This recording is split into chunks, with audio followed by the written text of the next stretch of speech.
Muy buenas noches. Gracias por volver a acompañarnos en su programa Línea por Línea. En esta ocasión, dándole continuidad a una serie de comunicados que hemos recibido por parte de ustedes, en el sentido de darle continuidad a los temas que tienen que explicar cómo se encuentra actualmente la sociedad mexicana ante este nuevo paradigma del denominado neoliberalismo, analizar su aspecto político, jurídico y social. Para ello, nuevamente nos acompaña nuestra analista de cabecera, Lisbeth Xochitl Padilla Sanabria. Gracias por acompañarnos nuevamente. Gracias a ti por la invitación. Muy bien. Y dándole continuidad y seguimiento a estas ideas que se han estado exteriorizando, el programa del día de hoy se intitula ¿Cuáles son los fundamentos políticos económicos globales de la sociedad mexicana en esta fase del neoliberalismo? Para ello, uno de los principales elementos que hay que rastrear es el origen de la masa, el concepto del individuo masa. Liz, ¿qué tienes en este rubro de cómo es ese sujeto masa? Porque aparentemente sería la principal condición para que pueda desarrollarse un modelo como al que entramos con las reformas de nuestro poder ejecutivo, el neoliberalismo. Sí, Jesús. Mira, yo creo que esa parte de homogeneización para el sujeto, o sea, de estar todos igualitos pero con un fin, es muy importante.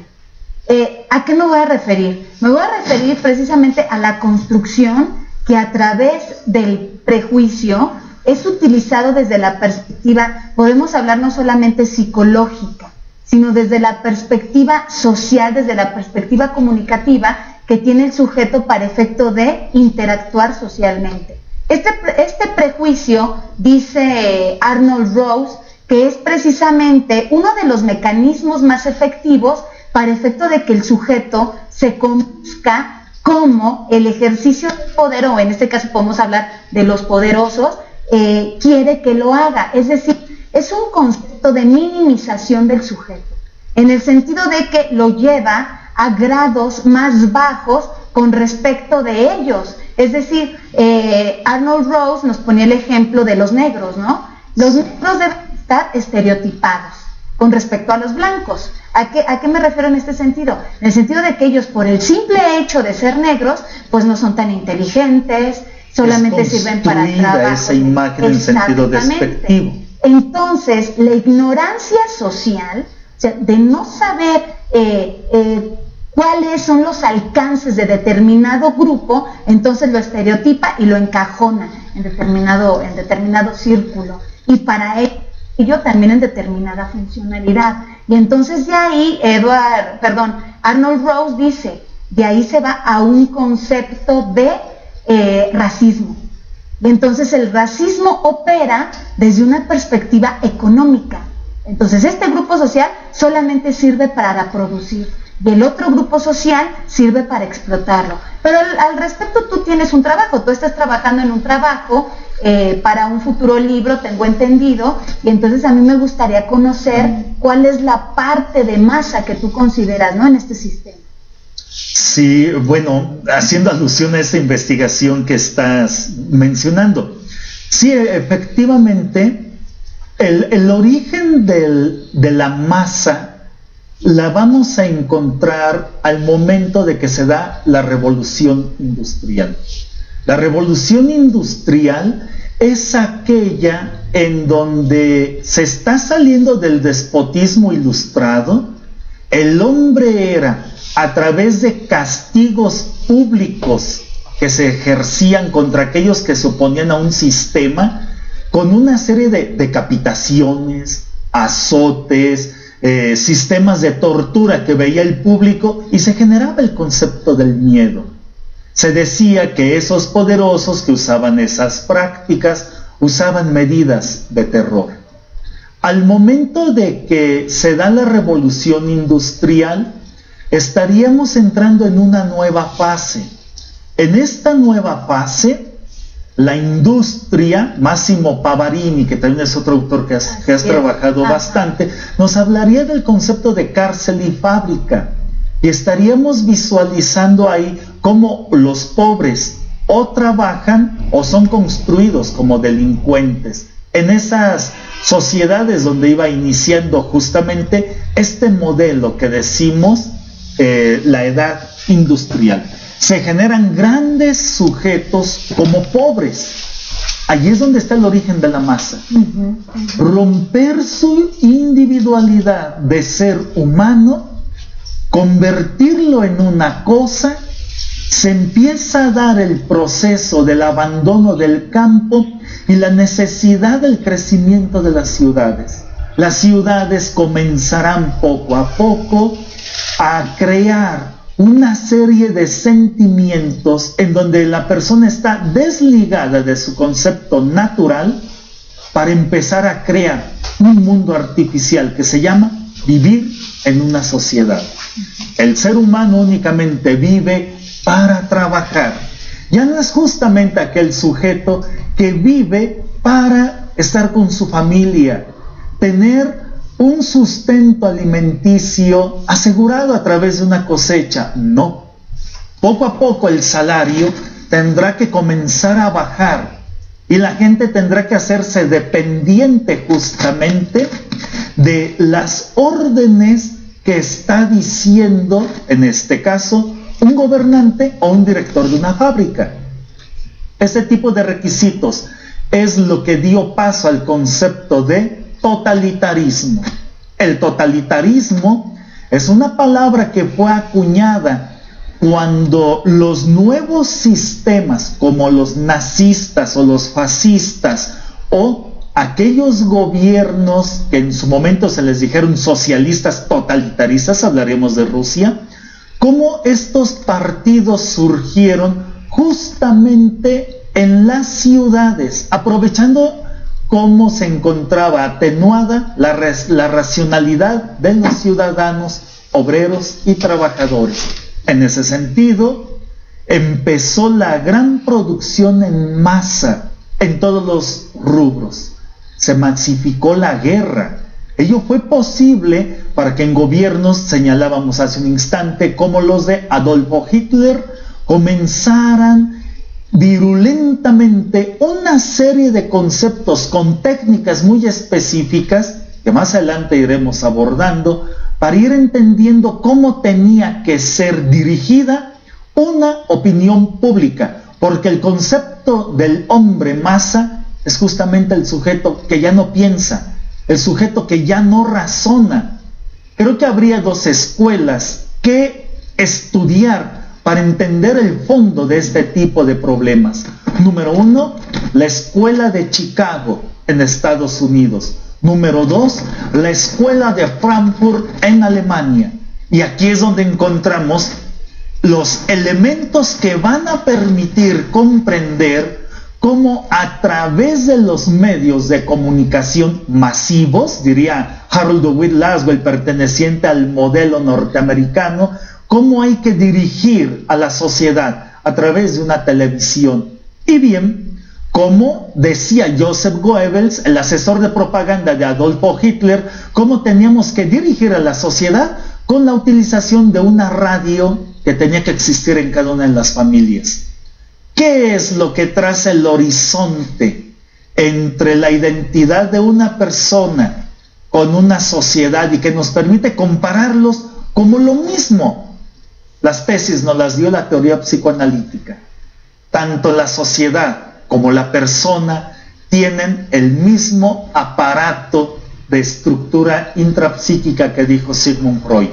El ello, que es el instinto y el inconsciente, el yo, que es la realidad, y el super yo, que sería ese nivel elevado que va a determinar cuál es la decisión que debemos de tomar en una acción.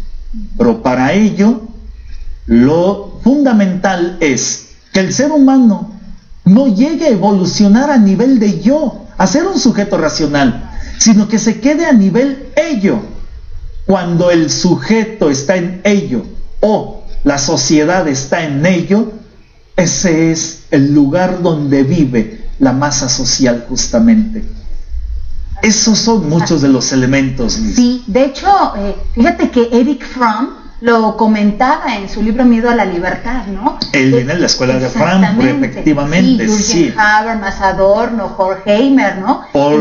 Sí, efectivamente. Adorno y Horkheimer son la dualidad principalísima, y que ellos hicieron la narración a través de un texto que se llama La dialéctica de la ilustración. Ahí están los lados, justamente. Sí, claro, y Erich Fromm lo comentaba, o sea, cómo después de la época medieval, en donde los sujetos también estaban masificados desde la perspectiva ideológica. Ese era ese absolutismo despótico. La gente tenía que hacer lo que tenía que hacer por el impacto que generaba el castigo público ejemplificante. Pero era su vida, fíjate, o sea, tenías lugar donde vivir, ¿no? Tenían comida, tenían sus labores, que era lo que les hacía existir. Y entonces decía Erich Fromm, bueno, cuando se da el liberalismo, o sea, la libertad, el sujeto tenía miedo, por eso se llama el libro Miedo a la Libertad, tenía miedo ahora sí de hacerse responsable de su propia vida. Fíjate hacia dónde está esta parte. Entonces, sí, es más sencillo para el sujeto masificado hacer responsable al gobierno, a la parte superior, que hacerse responsable por sí mismo. Y es ahí donde entra esa parte, creo yo, de lo que tú hablas de racionalidad. Entonces ya no soy racional. Sí, claro. Y llamaría entonces la atención un proceso muy importante que invita a la gente a la rebelión. Lo comentamos después de este corte informativo. No le cambies a su canal, por favor. Bien, gracias por continuar con nosotros. Dándole continuidad entonces a este concepto del hombre masa, ya no hablaríamos de que lo importante es el ser humano que es pensante. No. Se trata, en el modelo de la masificación, de reducir al hombre al mínimo de la satisfacción de sus necesidades. Esa pobreza, esa condición de analfabetismo, en donde al pueblo no hay que educarlo, es lo que va a servir justamente para poder observarlo, cómo su parte instintiva más básica va a operar. Drogas, alcoholismo, sexo, propaganda barata. Desde ese punto de vista, vemos cómo se levantó en Alemania un ejército poderosísimo liderado por una sola persona. En Italia pasó exactamente lo mismo. En Rusia, en la Revolución de Octubre, aquellos proletariados en la misma condición. En el caso de México, los campesinos de la Revolución Mexicana. El origen entonces de la masa para nuestro país se encuentra en ese aspecto de esa revolución.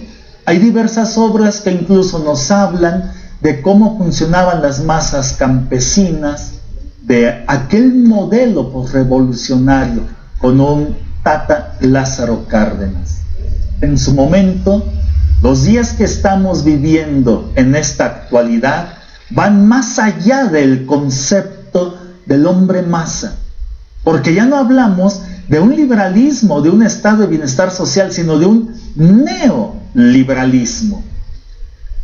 ¿Cómo concibes este neoliberalismo, Liz, o esta parte que se comentaba del hombre masa, y cómo a través del hombre masa se iniciaron las grandes revoluciones como la rusa y la Revolución Mexicana, en donde surgirá un derecho social que finalmente podría ser analizado desde el concepto de la masificación? Sí, fíjate que yo citaría a un autor que a mí me parece extraordinario para entender esta parte del neoliberalismo, inclusive yo le llamaría hiperneoliberalismo, que ya lo hemos mencionado en algunos otros programas, que es Guy Lipovetsky. Fíjate, por una parte, estábamos hablando en el inicio del programa de Arnold Rose. con esa cuestión del racismo. Y no solamente Arnold Rose, o sea, también está el mismo Michel Foucault con genealogía del racismo, ¿no? Su obra fundamental, el pensamiento más maduro que tiene Foucault. De control, o sea, de ver cómo operan los países de primer mundo sobre los de tercer mundo, ¿no? Sí, o sobre los países satélites. Correcto. Entonces, esa parte de construcción del racismo no quiero decir se contrapone, más bien se complementa con la cuestión del narcisismo de la que habla Guy Lipovetsky en su libro Tiempos hipermodernos, La era del vacío, por ejemplo, La tercera mujer inclusive, y él, ¿qué es lo que dice?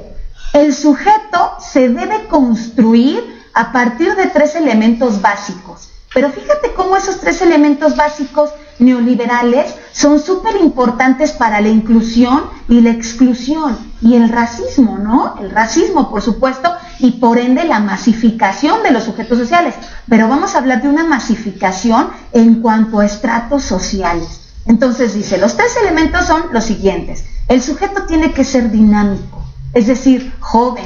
Si no eres joven, estás excluido socialmente y entonces ya no formas parte de aquellos que pudieran ejercer determinado poder o estar dentro de la perspectiva hipermoderna del consumo. Tienes que ser dinámico. Tienes que ser productivo, eminentemente joven, funcional. Y Bauman lo dice, Jesús, en Vida de Consumo. Dice, los salones de belleza, los spas, aquellos tratamientos para mantenerte joven ya no son un lujo, ya son una necesidad, porque mientras más joven aparezcas en el sistema, tienes mayor oportunidad de incluirte. Dime si esa no es una masificación. Sí, claro, sí, pero creo que entonces iría de la mano con el modelo económico neoliberal predominante, porque el origen justamente de esa teoría del consumo es la que desarrolló Milton Friedman, que decíamos hace rato.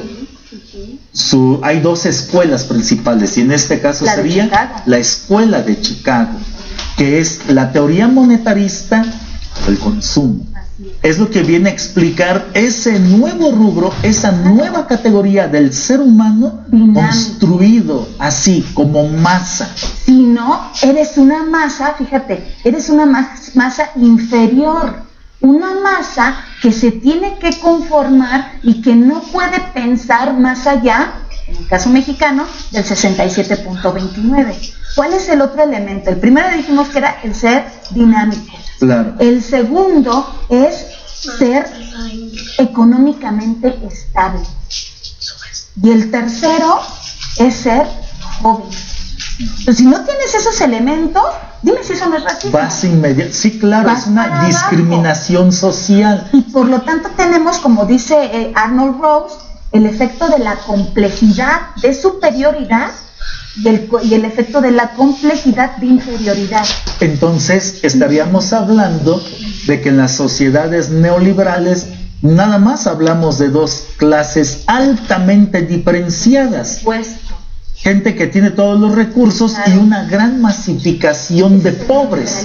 Y esa masificación de pobres, mientras más distancia exista de la parte alta de la parte baja, mayor beneficio económico van a tener los de la parte alta. ¿Sabes dónde lo observamos en nuestro país?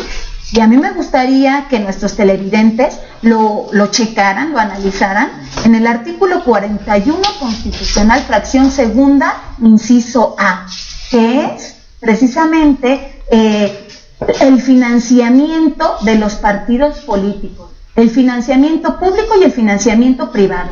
Y entonces indica que el financiamiento público se va a determinar de acuerdo al 65% del salario mínimo multiplicado por el total de los electores. ¿Te das cuenta? Sí, claro. Entonces esa masa baja es la que deja que el capital se vaya para arriba. Eso sí, equidad.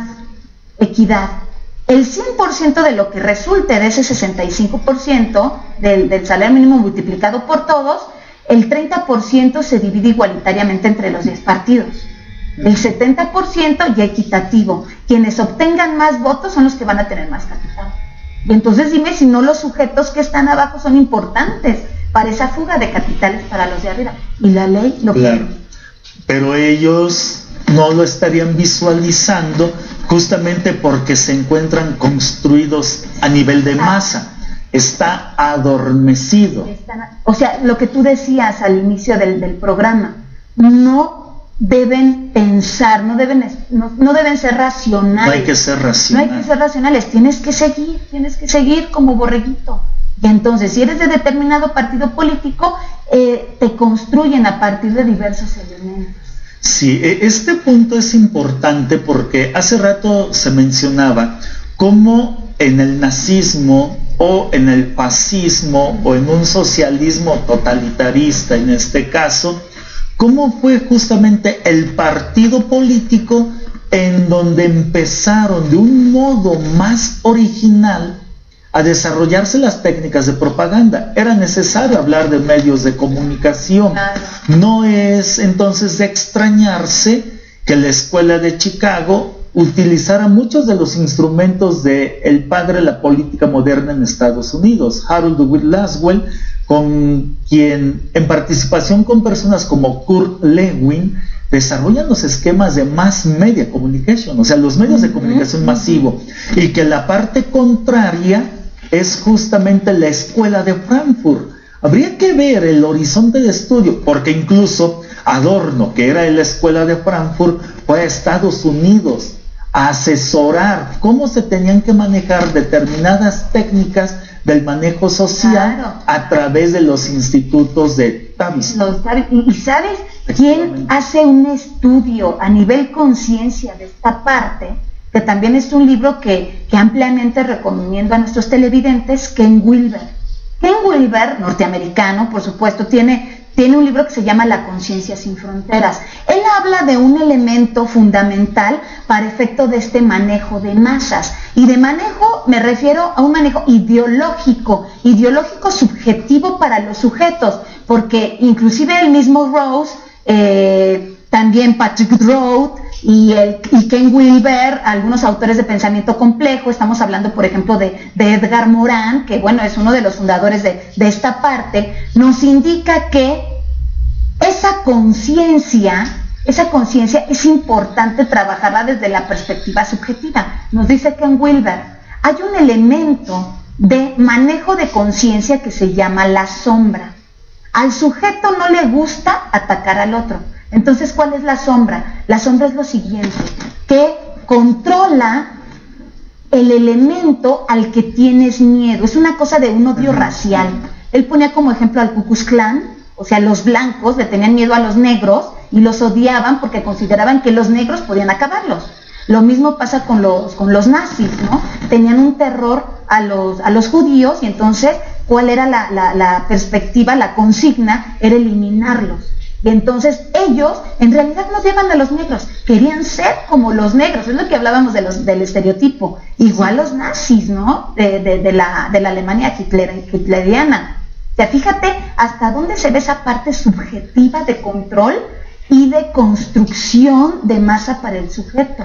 Y entonces sucede que yo no soy yo, sino que soy un sujeto construido a partir de una dinámica racista y de una dinámica irracional. Sí, claro, porque justamente entonces el prejuicio tiene la capacidad de que un medio de control, de difusión masiva, puede decir: los que están mal son los de tal país, los de tal raza, los de tal religión, los de tal estado. Los ejemplo, de tal color, sí. Ejemplo, se emiten varios boletines que en su momento dicen por parte de Estados Unidos: no vayan a México, es un país inseguro. No visiten Acapulco, es un estado inseguro. Exacto. No vayan a Michoacán, es un lugar inseguro. Entonces, ¿cómo esos conceptos tienen justamente un efecto que viene a dejar una ganancia política? Hay un interés atrás de todo esto. Por supuesto, hay un interés, pero ¿sabes cuál es la cuestión? Que esa parte es lo que Arnold Rose le llama ignorancia. O sea, claro, eres tan y también Hegel, ¿no? con esa parte del reconocimiento del otro, ¿te acuerdas, no? Que lo veíamos en posgrado muchísimas veces. Sí. Nos decían por ahí nuestros profesores, del otro. ¿Cómo vas a reconocer al otro? Si eres ignorante de los otros grupos sociales, bueno, pues te vas a creer cualquier tipo de cuestión ideológica que te digan con respecto al otro. Sí, creo que es bastante importante porque habría que ver esto a la luz de la reforma educativa. ¿Cómo viene el modelo educativo en México? Se cuestiona mucho su calidad de la educación pública. No le cambie, este es su canal. Regresamos después de este corte. Bien, seguimos en este tercer segmento de este programa Línea por Línea y sería importante entonces visualizar cómo siempre que se habla del concepto de masa, lo cual ya dio pie, decíamos en la primera parte de este programa, al origen de la sociedad industrial, la cual produjo obreros en grandes masas. Seres humanos que están sobreviviendo con un salario mínimo, que están luchando por acceso a una educación de mala calidad. No hay clases en las universidades públicas, no hay presupuesto digno para las universidades, escuelas primarias, secundarias, preparatorias públicas. Hay falta de formación en muchos de los escalones de lo que es la escuela primaria en nuestro país. Entonces, este tipo de hombre masa vive con temores. Es un caldo de cultivo excelente para ser dirigido, manipulado y explotado.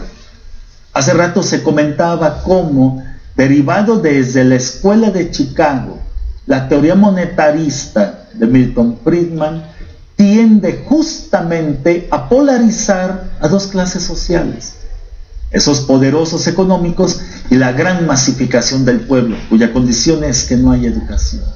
Por eso es importante voltear a ver qué es la reforma educativa en México, cómo se están construyendo estos elementos para ver si México tiene acceso a una educación de calidad. Pero para que esto funcione, ya se señalaba hace un momento de que es necesaria la función de los medios de comunicación masivo. Se habla de que es necesario romper el monopolio exclusivo en el caso de México, como se habla bastante, de dos principales televisoras protagonistas. Habría que ver si esto realmente y en la forma práctica le va a dar acceso de competencia a televisoras de un menor perfil, porque quizás la verdadera competencia va a ser contra las cadenas transnacionales de televisión. Pero bueno, si es un requisito contar para el manejo de la masa social con la aplicación de un mecanismo de propaganda desde las estructuras del gobierno, creo que entonces estaríamos hablando efectivamente de cómo funciona el concepto de la vida política en un país. Joseph Goebbels fue muy claro en este sentido y él enunciaba un primer principio de 11 y él decía: la identificación del enemigo único. Liz, claro. ¿Tenemos un enemigo único? Claro. Yo creo que sí, fíjate que yo creo que sí, desde la perspectiva de la masa. Sí. A mí me gustaría hablar de lo que ya hemos dicho en otros programas, o sea, como referencia, a propósito de una pregunta también de una persona que yo admiro mucho y quiero mucho, un licenciado amigo mío que me preguntaba de Günther Jacobs, y él me decía: doctora, es que yo he visto sus programas, habla mucho de Günther Jacobs, y efectivamente él es un alemán, próximamente vamos a estar por allá, ¿no? Con él intercambiando algunas ideas, eso espero. Y entonces, en ese sentido, él es profesor emérito de la Universidad de Bonn, en Alemania. Y entonces Günther Jacobs dice: sí existe un enemigo, pero ¿cuál es el enemigo para Günther Jacobs? Él lo ve desde la perspectiva funcionalista, es decir, pero funcionalista en cuanto a la aplicación positivista de la norma con respecto a un rol social que debe cumplir un sujeto. Y eso, fíjate cómo está esta parte de la masificación, ¿no? Si tú formas parte de una masa y cumples determinado rol social, o sea, para Gunther Jacobs sería no cumplirlo, pero nosotros decimos y cumples ese rol. ¿Cuál sería ese rol? Precisamente el de no observar los lineamientos que te da la norma. Claro. Entonces, para Gunther Jacobs, el que incumple la norma es el enemigo. Pero para nosotros, con el análisis que hemos estado haciendo, el enemigo no lo construimos desde ahí. Estoy hablando desde la perspectiva ideológica, cientificista, o sea, como científicos sociales, como analistas. Yo creo que el enemigo, como lo hemos venido construyendo, es desde la perspectiva neomarxista y desde la perspectiva de teoría de sistemas. Es decir, aquellos sujetos, y voy a citar a Immanuel Wallerstein en Análisis de Sistema Mundo en Introducción, aquellos sujetos que no cumplan el fin del sistema, es decir, la acumulación incesante de capital, y estoy hablando de la primera página del segundo capítulo de ese libro, entonces es el enemigo. Entonces, desde esta perspectiva, ya no es el enemigo del cual habla Gunther Jacobs, es el enemigo que no permite que se acumule ese capital, es decir, los que funcionalmente no son viables para el sistema. Podríamos decirlo, pobre, sí, claro, el de los pobre. Pobres. Y el mecanismo de subsistencia de un pobre que puede usar una economía alternativa, como es tener un puesto semifijo. Pero el punto sería, ya no seas enemigo, regularízate. Así. O, viéndolo de otro modo, atente a las consecuencias. El que no pague impuestos es un enemigo social. Pero se está criminalizando entonces a la masa de pobres nuevamente. Y que en ese sentido estaríamos diciendo, el enemigo social, en este caso, es el evasor de impuestos. Sí, claro. Y, en el mejor de los casos, evasor de impuestos, porque la figura escalada se llamaría lavado de dinero, delincuencia organizada. Exactamente. Pero mira cómo ese es el derecho penal del enemigo en México. Es lo que está ocurriendo en México. Y se aplica la teoría de Friedrich von Hayek, que es el mentor de Milton Friedman. Correcto. En el sentido de que dice, oye, a ver, todo es competencia económica. Y entonces es el darwinismo económico, es decir, la supervivencia del económicamente más fuerte. ¿Cómo vamos a hacer para sobrevivir los económicamente más fuertes? Vamos a crear normas que no permitan que los de abajo, y ahí entra el prejuicio, ahí entra el racismo, ahí entra el narcisismo, que no permita que los de abajo pudieran tener elementos de competir con los de arriba. Y entonces sucede que arriba sí se pueden manejar todos estos capitales obscuros. Ejemplo, que el sistema financiero y los partidos políticos en nuestro país no son fiscalizados, pero los de abajo sí son fiscalizados. Toda la masa. Y entonces la masa cumple dos finalidades importantes para la dinámica sistémica. Por un lado, pagar impuestos, y por el otro, rescatar a través de ese pago de impuestos, rescatar todas aquellas burbujas económicas que explotan y que se convierten en crisis económicas. Sí, porque entonces ese enemigo único, que ahorita sería ese sujeto que no pague impuestos, podríamos en su momento visualizarlo como el que está justificando un poderío muy extremo al servicio del Estado. Para Goebbels estaba muy identificado su enemigo era exterior.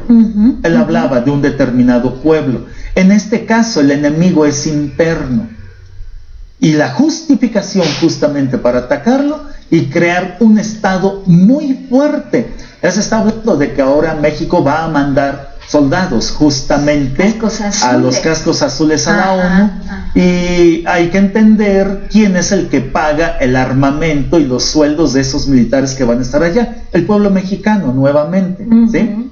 Entonces, ¿cómo en esta vía de decir, el tema no es el cobro del impuesto, sino cómo ese impuesto se va a repartir justamente en estas élites? Estás hablando del alto costo de las elecciones en nuestro país, o si va a ser destinado, por ejemplo, para mejorar la educación en nuestro país, que es parte de lo que estamos diciendo. Una de las condiciones de la sociedad masificada es justamente el hecho de poder señalar que la educación pública tiene que disminuir, claro, se tienen que recortar presupuestos, se tienen que recortar accesos a esas butacas universitarias o escuelas preparatorias, el problema del Politécnico que estamos visualizando en estos momentos en nuestro país. Así es. ¿Sí? Y es que sabes que, Jesús, a mí me da la impresión de que el sistema te pone trampas,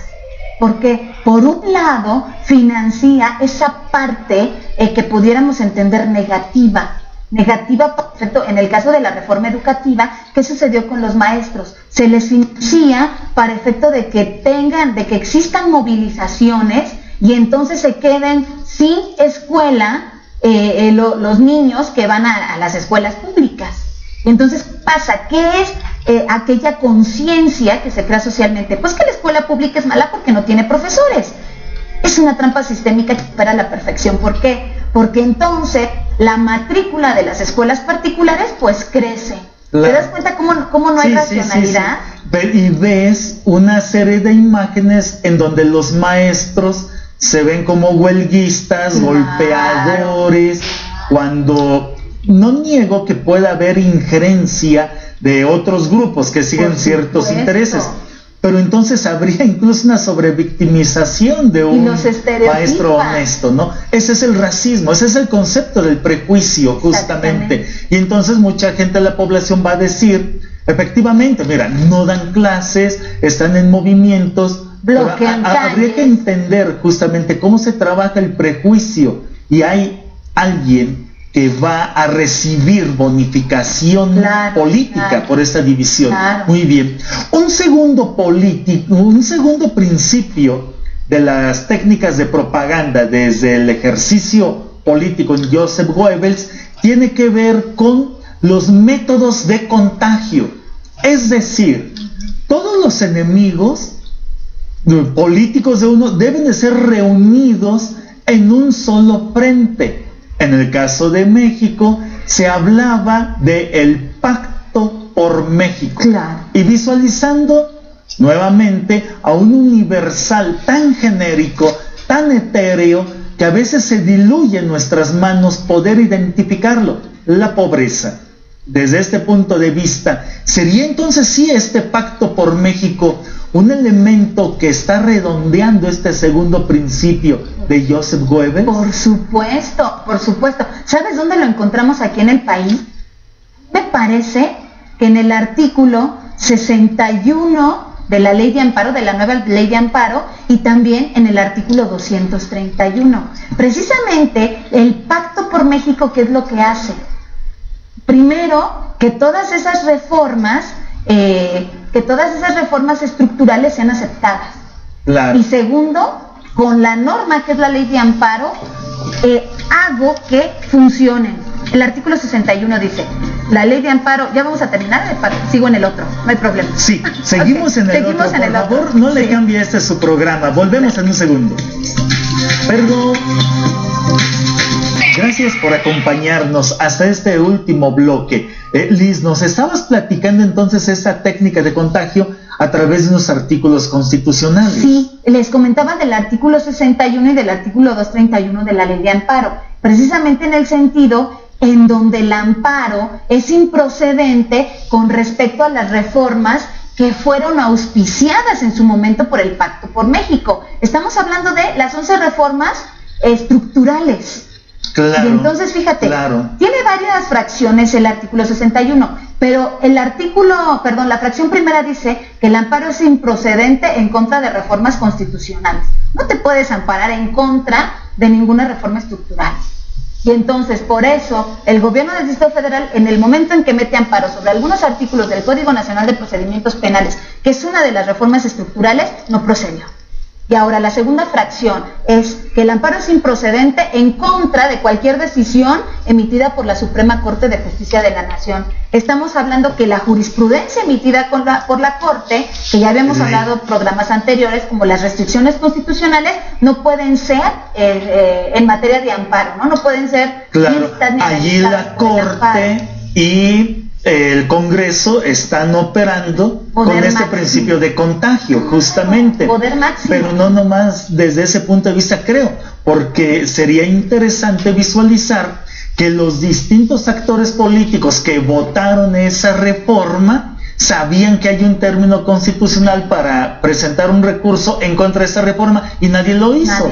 Y ahora que ya concluyó ese término legal, están presentándose diversidad de amparos, pero es una política clientelar, claro, porque como el más media sabe que el pueblo está dormido o que no tiene tiempo de leer y preocuparse por ese tipo de temas tan trascendentales, ahora ellos dicen: vean ustedes, pueblo, como yo sí estoy haciendo algo, metiendo amparos, cuando en su momento operó con esa técnica de contagio. Ese sería un supuesto interesante para explotarlo. Claro, ¿no? Y la responsabilidad se va al pueblo. Ah, bueno, es que en su momento tú interpusiste el amparo. Y el artículo 231, que se refiere a la improcedencia, la procedencia de inconstitucionalidad, no se da en materia tributaria. Así lo dice el párrafo segundo del 231. Interesante, se cierra la pinza. Y este es el tercer principio de Joseph Goebbels, justamente la transposición.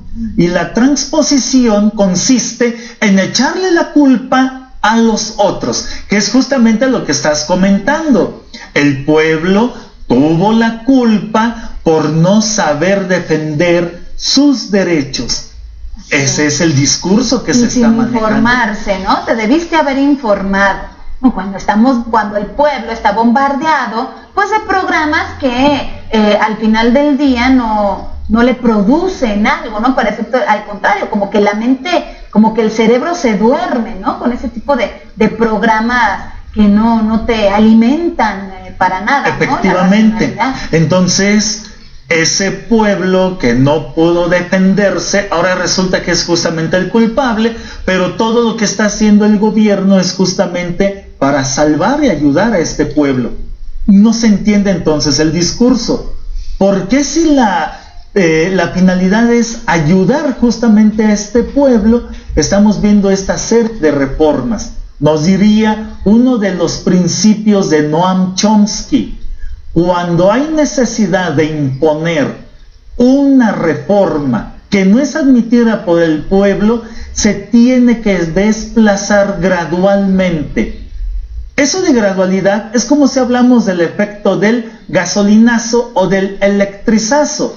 No estamos de acuerdo con ello, pero poco a poco y gradualmente estamos viendo un mayor incremento. Entonces, ¿cuál es la finalidad? Como no visualizo a tiempo presente todo ese impacto social, entiendo que las cosas van a cambiar. Claro. Y no tiene memoria la masa social. Es una de sus características de la irracionalidad. Claro. Rápidamente olvida y entonces la persona empieza a aceptar bajo un concepto de irracionalidad que se le conoce como la resignación social.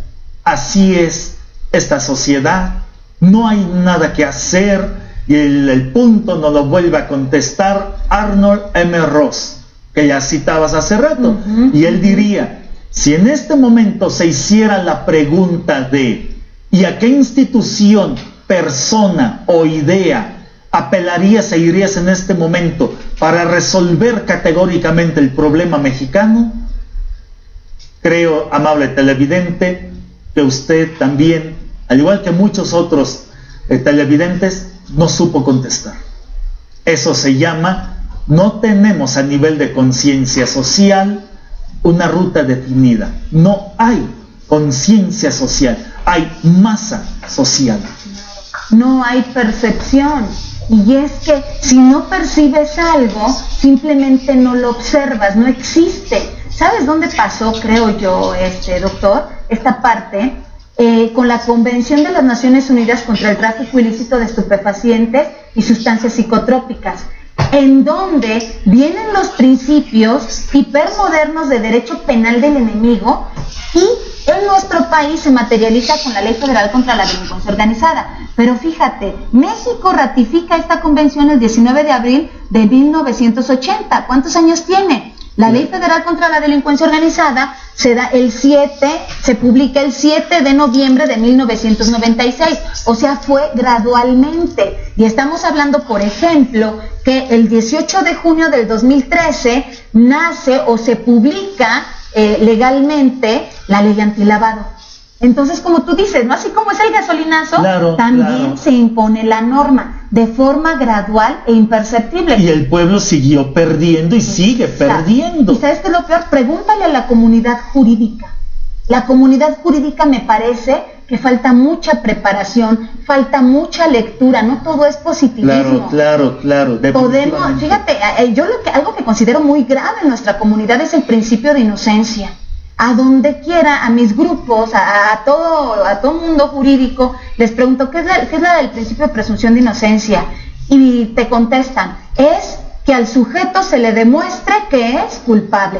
O es culpable o es inocente hasta que no se le demuestre lo contrario. Eso es una mentira. Basta con observar la fracción primera del apartado B del artículo 20 constitucional de que la presunción de inocencia es operativa, no es material y no existe de la forma en como la comunidad jurídica empieza a hablar de ella y empieza a masificar socialmente a esa comunidad para efecto de que sea operativo, en este caso lo que hablábamos, el derecho penal del enemigo, Jesús.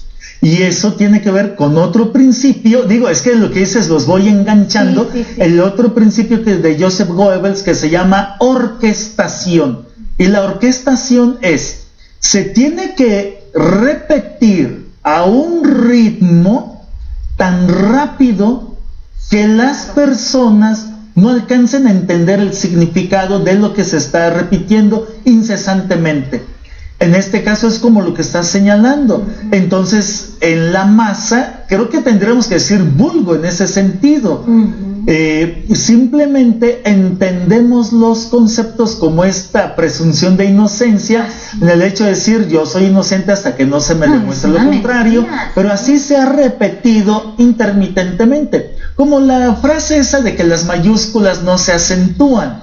No sé de dónde sacaron ese refrán, ese dicho. Todas las mayúsculas se acentúan, pero está operando. Es del mismo modo como también se apagó el concepto de la guerra contra el narcotráfico. Era necesario ya no hablar de esa guerra contra el narcotráfico y se empezó a hablar de proyectos de oportunidades, a empezar a hablar de proyectos de el emprendedor con la nueva política en este gobierno. Se empezó a hablar de que México ya está en movimiento, México ya está en cambio. Habría que visualizar si efectivamente ese cambio que se ha señalado ya está fluyendo a toda la sociedad mexicana o si efectivamente es un concepto que se le aplica a una sociedad que ya se encuentra en excelentes términos de masa social. Así es, y fíjate que a mí me gustaría terminar mi participación dejando elementos quizás que pudieran ser funcionales para programas futuros, ¿no? Pudiéramos decir que a través de esta globalización y de esta masificación internacional, las reformas que hemos tenido en nuestro país, a partir de la del 2008, con respecto en materia penal, la del 2011, en materia de derechos humanos, han sido producto de lineamientos internacionales como es la Alianza para la Seguridad y Prosperidad de América del Norte, con el fin de certificar, o sea, es un certificado para nuestro país a efecto de que sea viable para la entrada de la economía privada. Ahí lo dejo, ¿no? Sí, y habría que rescatar cómo el concepto de prosperidad que se anunció con bombo y platillo en este pasado informe de gobierno, el concepto de prosperidad es el que redeterminó al que era el programa de oportunidades, pero el concepto de prosperidad viene justamente en los acuerdos de seguridad. en materia de los bloques económicos, Canadá, Estados Unidos y México. Ahí se habla de esa prosperidad, no es un concepto mexicano. No, por supuesto. A ese respecto, habría entonces que observar un último principio, son 11, no nos alcanzamos a citar todos, pero bueno, uno que dice, la dirección de la propaganda tiene que ser ejecutada y procesada desde un solo mando, no puede ser dividido. Y en ese caso, curiosamente, el 30 de junio, pero de 1933, exactamente igual, con Osorio Chong, ese mismo 30 de junio, nada más que de estos días que ahora estamos viviendo, se anuncia que será centralizada la información desde la Presidencia de Propaganda, quedando unificado ese mando y justamente este principio que estamos señalando a través de cómo el gobierno debe de dirigirse con el pueblo, que en este caso deja de ser pueblo, deja de ser democracia y se convierte en masa social, que lo único que hace la masa social es legitimar gobiernos. Muchas gracias por acompañarnos en este su programa, Liz, como siempre. Gracias, muchas gracias por acompañarnos. Esperamos la próxima semana. ¿Cómo no? Hay que estar en eso. Tenga usted muy buenas noches.